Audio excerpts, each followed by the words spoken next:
উত্তরা পিজেতে যে গুলি করে যে শ্রমিক হত্যা করা হয়েছে, আমরা পরিষ্কারভাবে বলতে চাই এই যে হত্যাকাণ্ড হয়েছে তার জন্য বিচার বিভাগীয় তদন্ত কমিশন গঠন করতে হবে এবং হত্যার সাথে কারা জড়িত, তারা কি সেনা সদস্য, তারা কি পুলিশ বাহিনীর সদস্য, তাদের যারা এই হত্যাকাণ্ডের সাথে জড়িত তাদেরকে অবিলম্বে গ্রেফতার করে উপযুক্ত শাস্তির ব্যবস্থা করতে হবে।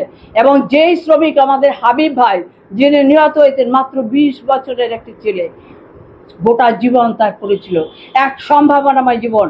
আমরা আজকে সকালে এসেই সাথে সাথে আমরা হাবিব ভাইয়ের বাসায় গিয়েছি, সেখানে আমরা দেখেছি তার পরিবার কি কঠিন কষ্টের মধ্য দিয়ে তারা জীবনযাপন করছেন।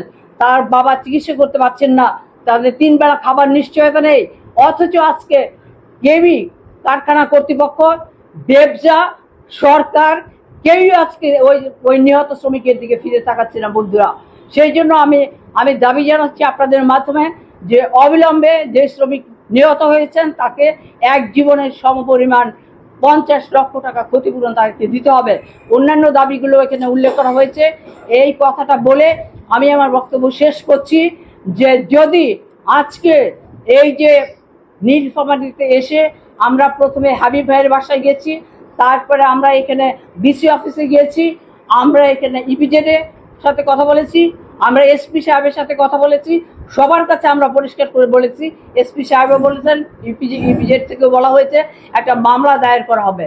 আমরা পরিষ্কার করে বলতে চাই এই মামলায় যদি কোনো শ্রমিককে যদি অভিযুক্ত করা হয় তাহলে ঢাকা থেকে এসে দরকার হলে নীলফামারীতে পড়ে থেকে আমরা দুর্বার আন্দোলন গড়ে তুলতে বাধ্য হব এই শ্রমিকদেরকে অধিকার প্রতিষ্ঠার জন্য এবং এই শ্রমিকদের নির্যাতনের বিরুদ্ধে। বন্ধুরা, এই কথা বলে কোনো শ্রমিকের উপর যেন নির্যাতন না হয় এবং তাদের উপর যেন কোনো মিথ্যা মামলা যেন দায়ের করা না হয়, এই আহ্বান জানিয়ে এটা সরকার পক্ষ, কারখানা কর্তৃপক্ষ এবং ব্যবসার কাছে আমরা আহ্বান জানাচ্ছি।